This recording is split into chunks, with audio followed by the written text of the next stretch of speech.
Hey y'all, on today's episode, we have my younger sister and she shares her experience of myself in active alcoholism and how she felt and what she went through. So tune in. Thanks. Hey guys, welcome to Impacting Recovery Uncensored. I'm your host, Sarah Pritchard. And this is a podcast where we dive deep into the real, uncensored truths about addiction, recovery, and everything in between. No sugarcoating and no judgment, just honest conversations that can make an impact and help lift up the solution. So today I am very excited because we have a special guest. My sister, Lesley, is here. Hello. How you doing? Good. Are you nervous? I'm nervous. Excited to be here. Perfect. Yeah, we were kind of talking about this earlier, how we were a little anxious. I think every time. I'm still not quite used to it yet. But what made you want to be on the podcast? Well, we were laughing about it because as soon as the podcast came out, I called you and I was like, I want to be on it. Yeah. And then literally a few days later, you make it happen. And I was like, oh my gosh, like, okay, got to start preparing. It's like 2 weeks away. Yeah. But I don't know. I just think that as a family member, to be able to share my experience, hopefully there are other people that can relate to it. I think it's probably a pretty universal, experience to have someone in your family or a loved one close to you that is an alcoholic or an addiction. So I wanted to talk about it. Well, and, before I went through what I was going through, our family didn't really have any experience with addiction or alcoholism or anything like that. Yeah. So it was very new for everybody involved. Yeah. And so often in recovery stories, I think the families are forgotten or minimized because the addict or alcoholic is just so loud with their drama and their stories and their consequences and everything. So I think that your perspective is going to be really great for listeners. So thank you for coming on, even though it's a little uncomfortable at first. No, but it'll be good. But, as my sister, you saw this thing from the beginning through now. So tell me a little bit about your experience before the progression really started, because we did have some fun times together. Yeah. Do you mean kind of like right after college and all of that? Yeah, just when we started drinking together. Yeah. And like going out together and stuff. Yeah. I mean, I would say, so I'm 5 years younger than you.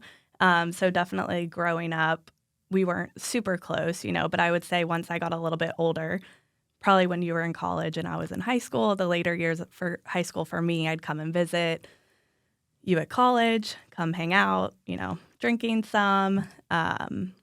And I would say that we probably got close once I was in college and you were out. You would come visit me. I was in the same sorority that you had been in.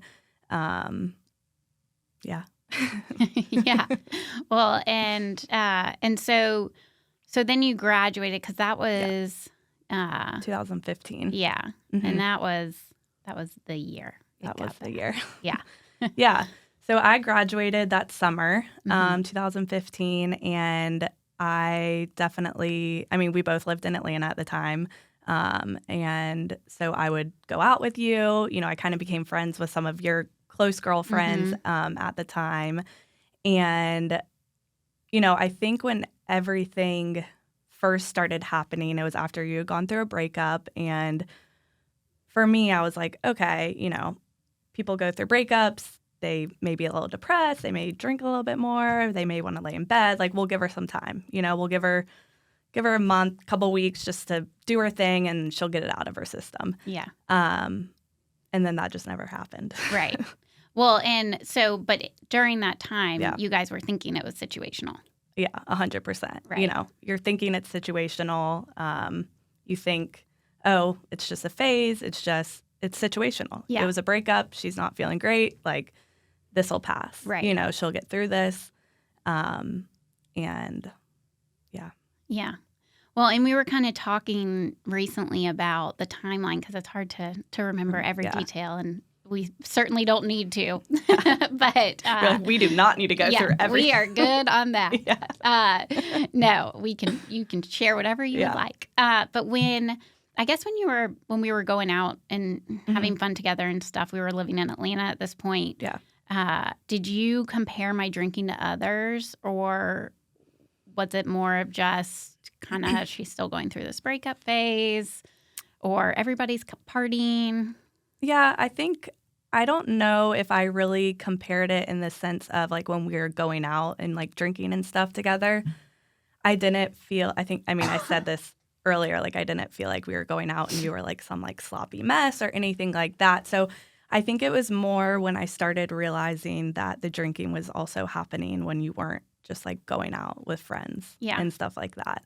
So I think that's kind of where I started to be a little bit worried. Right. And then, like I said, I became kind of good friends with some of your friends too at the time, probably because of like what was going on as well. And I think we kind of were in talks of like, this doesn't like seem normal, or, y'all had a game night one night and one of your friends was like, well, she had only had like a drink, but like she's, seems like she's been drinking more than just one drink. And so that was kind of when it was like, okay. Yeah. Was there a particular moment or time you remember when you were like, okay? Because, it sounds like you had your inklings, but there was nothing quite there yet. But yeah, I think when that was kind of happening where I talked to your friend, ended up coming over to your house at some point and snooping through, some of your stuff. And I think when I saw the empty wine mini bottles in your workbook bag and, empty bottles in your closet, I was like, okay, this isn't normal, for just someone over the age of 21. Right. Like, why are you hiding, why are you hiding alcohol? Like, what's going on here? Right. So I think that's when I knew that something really was not right. Yeah. And, of course, I never dreamed up, when I'm going to grow up, I'm going to be hiding alcohol and bottles in my closet and things like that. Like, that was never my intention. Yeah. And thinking back to that time really was when my alcohol was progressing and the no control had totally kicked in. Yeah. Like, there was no stopping me. And I could not stop myself. And from the outside looking in, if I would have seen myself, I would have been like, that girl needs some help. Get her help now.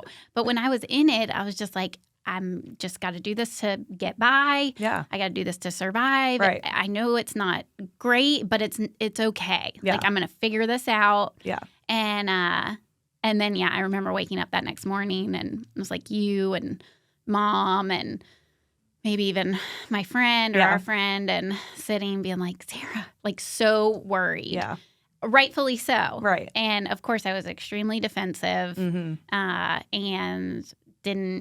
I don't even know. I don't remember what excuses I made up. But the truth was, like, if I really was honest with myself, I didn't know why all that was happening. I didn't know why I continued to drink and I couldn't stop.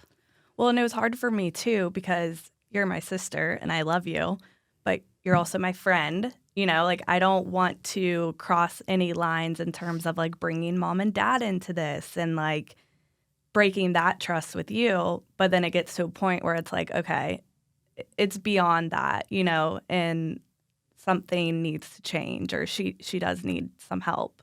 Right. And I have to sacrifice, you being mad at me. Yeah. And maybe never wanting to talk to me again, which when you're on the other side of it, that, that's not going to be the case. But yeah, and I think those doubts. Yeah.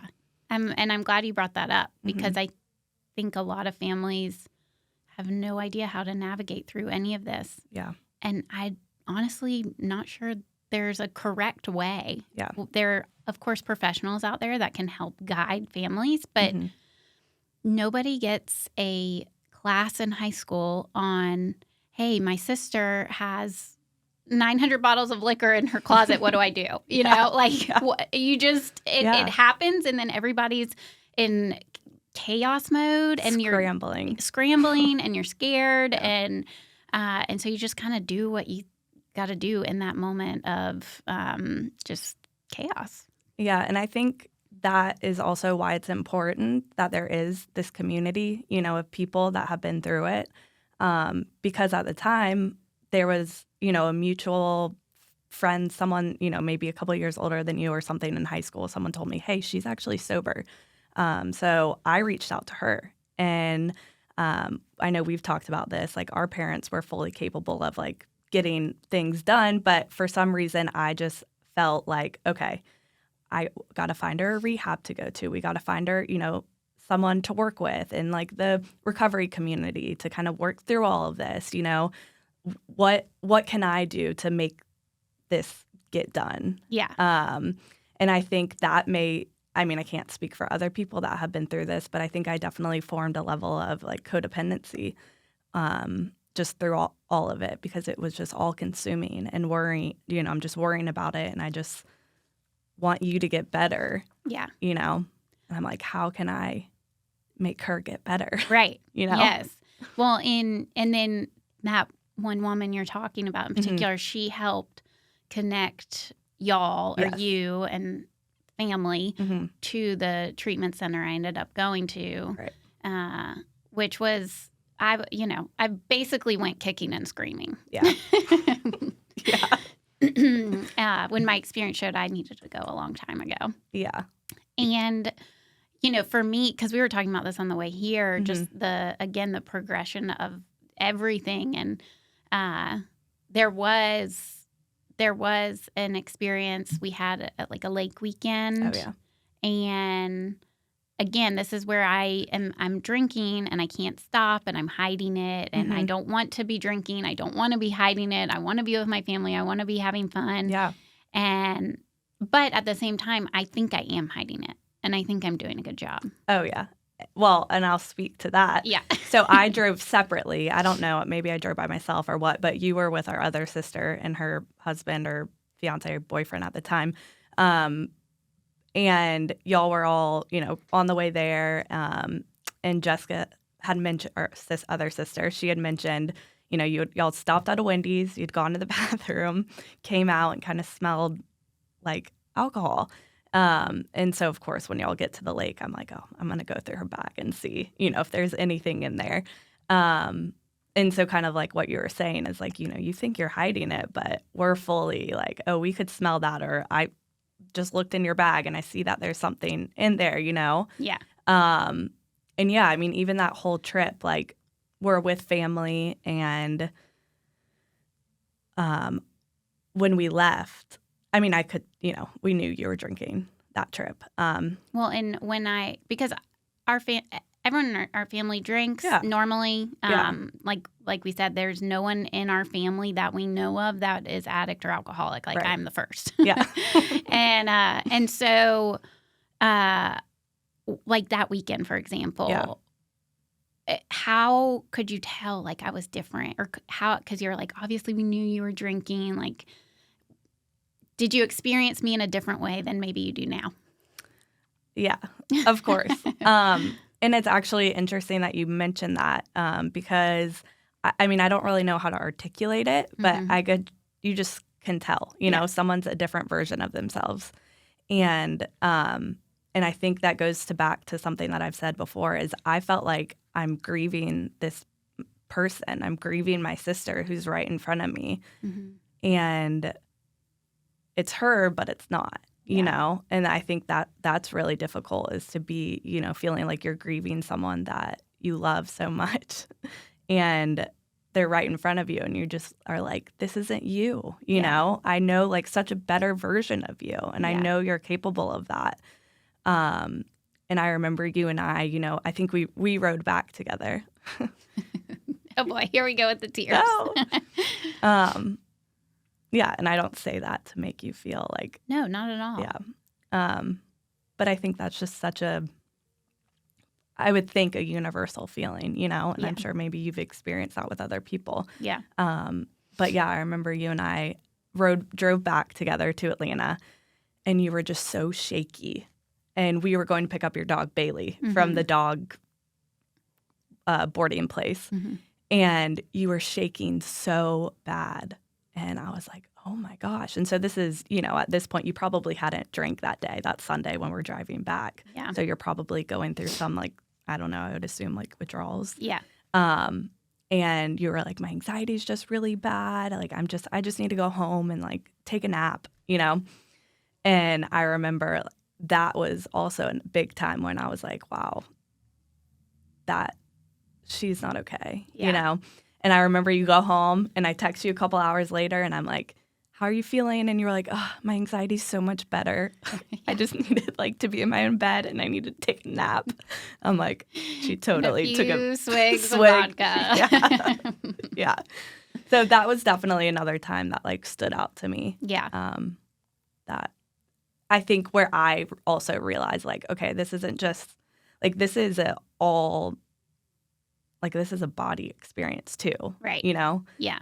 Well, and I had no idea that you could have withdrawals from alcohol. Yeah. And then so when I started getting the shakes and stuff, I was like, I have to drink so I can, not be shaky. Yeah. And I've always been a little bit of a shaky person. I remember when I was little and would go to the doctor and they're like, put your hand out. I know.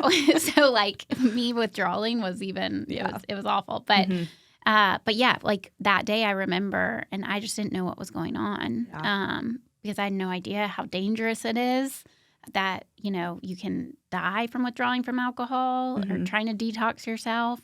I didn't know that. I didn't know you could have a seizure. I didn't know any of that. So I was just like, my body needs this to survive. Yeah. Yeah. And then I think shortly after that was when it kind of, I went to treatment and all that. And so when I was in treatment, what was your experience? Were you scared? Were you hopeful? I think that was the first time that I was finally I can breathe. Yeah. I know she's safe. I know she's safe. I know I don't have to worry about getting a phone call or, I think when you're in it as a family member or a loved one or a friend, you're just just waiting for that bad phone call that you don't want to get, that just something bad's happened. Yeah. And so I think for the first time when you went to rehab, I was like, I can breathe. I feel relieved, that she's there. I also think, we talked about this, what was kind of my perception of your experience while you were there. And I think it was very much more, I was putting myself in your shoes. I'm a very empathetic person. And so I'm just really putting myself in your shoes of how would I feel if I was there? I would be so sad and so scared and and so I'm feeling that for you. Yeah. So, but yeah, I mean, I definitely was relieved that you finally, went. Yeah. And although we kind of pushed you there. I know. So took a few days longer than our original admit date. Yeah. And I mean, and I, again, it was just such a weird time because I had been drinking all day, every day for a long time before that. So I was just in this delusional, warped world. And so when I got in there, I was just like, what is happening? How did I end up here? Yeah. Not my intention to end up in rehab. Yeah. And I was so upset every day. And I knew I needed to get my body healthy again. I knew I needed to get detox. And I thought if I could just get everything out of my system and I'm starting to exercise again and, I'm participating in all the groups and then I'll be okay. And I didn't really take hardly any suggestions they told me, when I was supposed to leave about certain things that they were suggesting me to do. And within and let me back up. When I left rehab, I had no intention of drinking. Okay, I was going to ask, during that time, did you feel okay, I shouldn't drink, I'm not going to drink? Or were you maybe down the line I can have a drink? Yes. Which maybe one? down the line I can have a drink. Yeah. But it really was, when I get out, I'm not going to drink right now. I'm going to get everybody off my back. I'm going to build my life back up again. I'm going to get everything together. I just need to, again, get it out of my system and I'll be okay. And I can just get back to the way it was. I didn't understand that this is a progressive illness and I get worse, not better.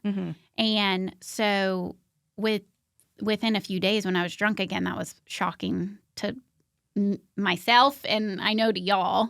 And I don't know if you really remember much of that time, but if you do, like, what your thoughts were around me just getting out of a 35 day program, and within a few days I'm drinking again. I wonder if I knew. Did I know? I don't know. You know what? I remember something. What? I went to a Tim McGraw concert. Okay. A few days after, and I did have one Yes. glass of wine, but I remember this. You snuffed it out. Wait, did you come home that night? I think you were staying at my condo or something. Okay. Yeah. I do remember that. Yeah. Yes. And you were really upset. Yeah. Rightfully so. Yeah. Yeah. I mean, I can't really totally remember, but I think that just goes to like the allergy of it, where something that's always kind of stuck in my head is, I mean, I don't know if I'm going to butcher this, but like taking that first drink is your choice. But then from there, it's kind of like your body's brain's taking over. Or is that? Well, so kind of. Okay. So the addict or alcoholic actually has no choice. Okay. And it's a very confusing concept because I was taught, like, I've lost the power of choice and drink, which means essentially, like, I'm under delusion, stone cold sober. So, like, when I had that drink at Tim McGraw concert, I truly believed it would be okay. Even though my experience showed over and over and over, I experienced lack of control and drinking more than I intended. I'd just gotten out of treatment. Very humiliating. Never wanted to do that. And so in that moment, like, I'm not of sound mind, which is crazy because I'm sober. Right. And so that is like the best way I guess I can describe it is I'm sober, but I'm not of sound mind. And so I think it's going to be okay. And then I take the drink and then all bets are off because I have no control once it goes in and the body takes over. Right. Okay. And that's what a big misconception is because it's like she's choosing, to drink over hurting us again. He's choosing drugs over his family, or she's choosing alcohol over her kids, or if she drinks again, she loses her kid, like that kind of stuff. But the alcohol and the drugs are so powerful that if love were enough, it would be enough. Yeah. But yeah, I totally forgot about that. I remember, like, immediately when you walked in the door, you were like, you've been drinking. Oh, I can smell it from a mile away. Yeah. So what, as far as when I was in treatment, did you have expectations when I left? I think, I don't know if I had expectations or if it was just the hope that you just needed the push to get there. Yeah. And then once you got there and you detox and then you kind of went through treatment, I was like, then she'll have more clarity and then she'll come out. Yeah. And not drink again. But I think it was also hard to know. I mean, I knew it wasn't normal what was happening, when you were drinking. But I think there was still a level of, well, is this just a phase? Yeah. Is it just situational that just really snowballed? Right. Because then wasn't it after you had gotten out of there that you were sober for like a year or no? Yeah. Well, there were a few more attempts and failures and attempts to drink normally, and that didn't work. But yes, and then eventually I did have about a year sober at one point. But that wasn't before the wedding, was it? No.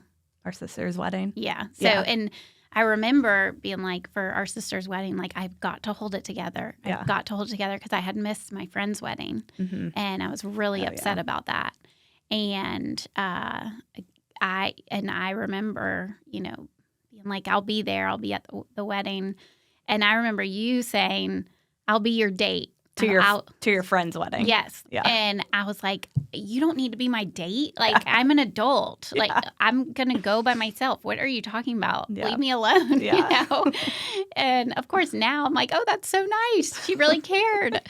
But when you were doing those types of things, I would get so defensive. And it's so interesting that now there's such a shift, that change, that I'm like, yeah, she cares. Of course she cares. Yeah. And, you know, how everybody reacted is correct. Like, it's allowed. Yeah. But I was so worried about what was going on with me. And what do you mean I can never drink again? Like, that's my warm, fuzzy blanket. You cannot take that away from me. Yeah. Even though I would lose control. Right. And that's what's so confusing about this is we tend to really look at what the alcohol and the drugs do to the addict or alcoholic. But when I started looking at what it did for me, I understood more why I would go back to it. Because it provided me an ease and comfort. It provided me a sense of relief. It provided me the anxiety to go down. You know, insert blank, and alcohol fixed that for me. Yeah. The problem was I had no control over that. Yeah. So it was just like a double-edged sword. Right. Yeah. But, you know, when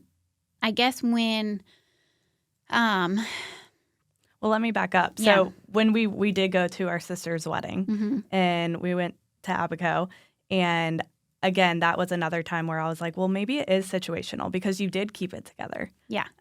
For several months, you know, and I was like, you know, maybe that was just a phase. Maybe she can just have like a drink or a couple of drinks here or there. So you're like, hey, can you like get me a beer? And I'm like, yeah, here, you know, and looking back, I'm like, oh, why did I do that? You know, but like when you're in it, you don't know, you know, this was all like new for us, for our family.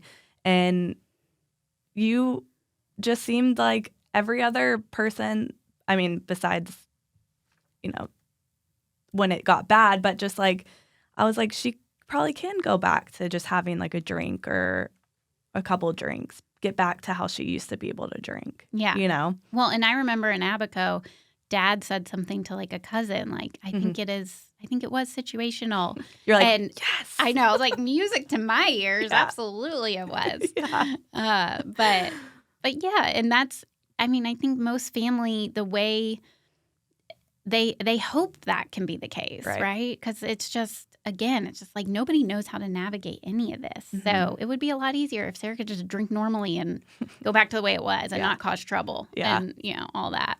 Yeah. So how do you think our relationship has changed since I've been in recovery? Since you've been sober? Yeah. In recovery? Yeah. I mean, it's like night and day. I think I said this to you before that I feel like before our relationship was probably more like a little surface level, and I felt like you couldn't really open up, you know, that much. But now it's like there's just like so much more depth, and, you know, I feel like I can come to you if I need advice and you can give me sound advice and, you know, logical advice. And now I'm like, you know, since you have been in recovery, it's like, okay, I got my sister back, you know, like, and I feel like it's been great. So I don't know if you remember this or not, but you drove me to detox one time. And that was the first time I wanted to go. Okay. And because all the, you know, we talked about that one stint in treatment, but I had, you know, went to a few outpatient places, detoxes, a few hospital visits. And so I remember calling you when I needed a ride to detox. And I don't no, which is interesting because like I had met people in the recovery community, and that would have probably been a much less stressful call for them to be like, hey, can you take me to detox? Right. Versus calling you, Yeah. being like, hey, little sister, I know you think I've had it together for quite some Yeah. time, but I actually need to go detox again.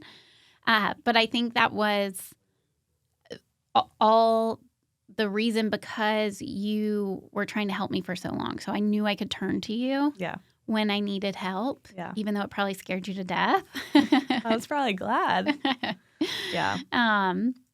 And then after that, like I really did want it. Like I really did. I did dive pretty much all in. Yeah. And then we talked about I had a year sober and I relapsed. Yeah. And I was pretty shocked because the day I drank, I actually made the intention that I was not going to drink. And at all? Or just we're going to have one? No, at all. Oh, okay. And within like a week or so, I was back in the hospital. Yeah.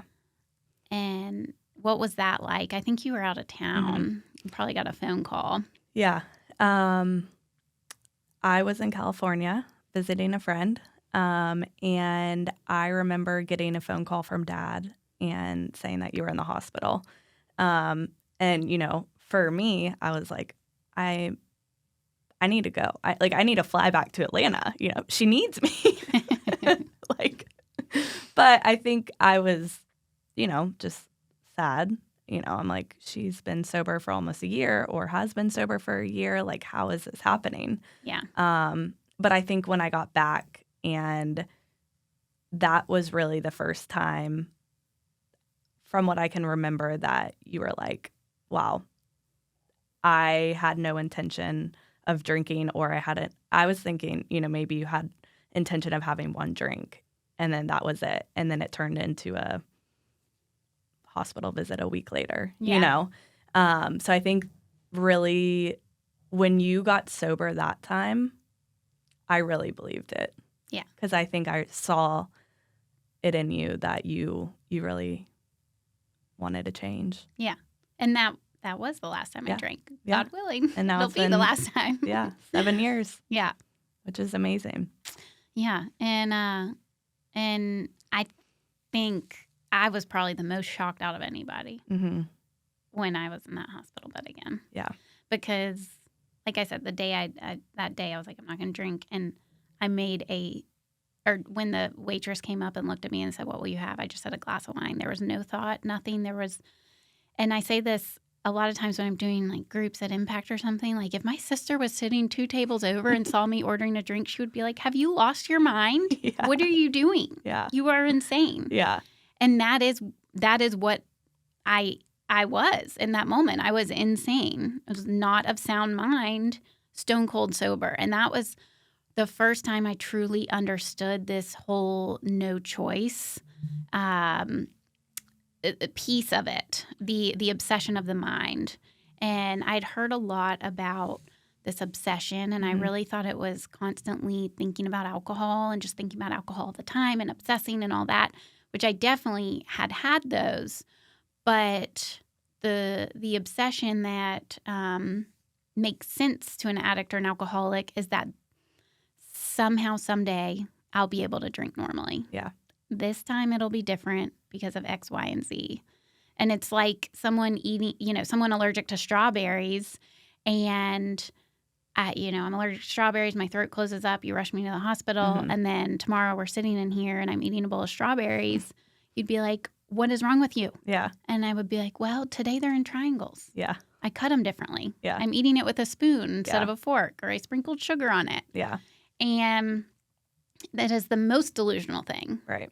And of course, I didn't know any of that was going on, but I had enough of a taste in the recovery world I had some self-knowledge around it at that point. And I just had never truly had a surrendered moment like I had over 7 years ago of being like truly broken, truly at my lowest of lows, which is interesting because I've had worse consequences. Yeah. But for whatever reason, that day, I was like, I'm done. Yeah. I don't care. Like, I'll do whatever. It is not okay for me to continue life this way. It's not okay for me to continue to see my family hurt like this. Mm-hmm. And that change within me, I don't believe I brought about. I think it was God, because I would have done that long ago. Mm-hmm. I would have saved a lot of money and Yeah. a lot of heartbreak and all sorts of stuff. So what do you think you were doing in that time period for that year that, I guess, Led to relapse. yeah. I stopped doing all the things. I got a lot of gifts of sobriety, and I stopped doing the things. I stepped away from the recovery community. Mm-hmm. I started being dishonest around things here and there. Yeah. And I just remember thinking I was different. Yeah. When before I was like, these are my people. Yeah. And so it's very scary how the mind can change that. Mm-hmm. Because again, the alcohol does so much for me. And so at that point, I was back in this delusional mind of, okay, I'm different. Yeah. I'm not like them. Yep. And I'm not going to drink right now, but I'm definitely not like them. Right. And that is really not good Yeah. at all. But I'm grateful for my experience, because it's the experience I had to have Right. to truly be in a place willing to change and willing to take direction and willing to let all of my ideas go and let all of my worries and fears go, because I had this really warped idea of like what an alcoholic was, and Right. I was very ashamed Mm-hmm. because I thought it had to do with will. I thought I was weak. Mm-hmm. I thought I was a loser. So I did not want people knowing I wasn't drinking, because I thought people would think I was a loser. Yeah. When probably most people are like, don't drink anymore. Great. Yeah. Great idea. Yeah. You should have done this a long time ago. But I still didn't understand what alcoholism was. Yeah. You know, if it's a disease, how could I have any control over that? Right. And so it was just a lot of misunderstanding and not knowing and not having the experience. So I'm glad I did, because it would have never propelled me into the way of life I have today. Well, and I think that's important too for families to have knowledge. And it sounds like, with Impact, that's something that you guys really do focus on, is educating the families and being support for the families. Yeah. You learn more about addiction and alcoholism and kind of, how can I get through this during this time Mm-hmm. of my loved one going through this. So I think as a family member, getting educated and knowledgeable about addiction and alcoholism is also important. Yeah. Just to better understand it. Right. And then you have a little bit more empathy too for Yeah. the person going through it, Right. You're not like, oh my gosh, she's changed into just this terrible person. Yeah. She's wrapped up in this disease that she can't get out of on her own. Yeah. And I think I always felt that for you, Yeah. I was sad for you that you had to go through all of that. But now we know it's for a greater cause, to help others. Yeah, for sure. And, I guess if this is kind of the last thing we talk about, what do you tell others if they're experiencing this with a sibling or a loved one today? I think just for their loved one, I've had friends that have also gone through this. And I think you can only do so much, do what feels right for you. We had talked about this with having to put certain boundaries in place. I think putting boundaries in place is important, but do what's going to feel like authentic to you. And, just support them as best as possible. But take care of yourself, as a family member. Right. I've had, like I said, I've had friends go through this, and I've reached out to their families to be like, hey, here are the resources for them to go and maybe get some help. And again, you can only do so much. Yeah. Yeah. And I think that's so important. You mentioned keeping yourself well and healthy. Yeah. And that's what we realized at Impact, talking about the family program, like the families need to heal and go through their own process to heal. Yeah. And that's just in general. Right. Because the alcoholic and addict are so just, it's all consuming on that person. But the family and the loved ones and the friends are all impacted by it. Right. And so it is very important for somebody that has a loved one in active addiction to make sure they're getting help for themselves. Right. And just to be able to talk to somebody else can be just very comforting.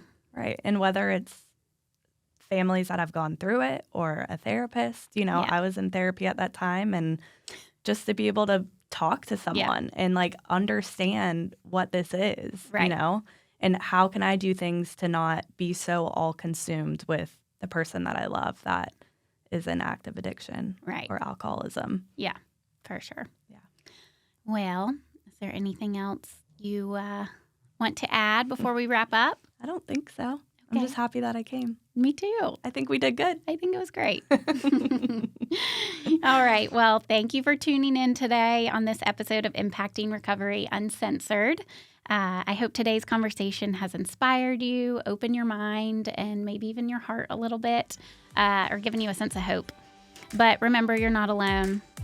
If you found this episode helpful, share it with someone who needs it. And don't forget to subscribe and like and follow us on social.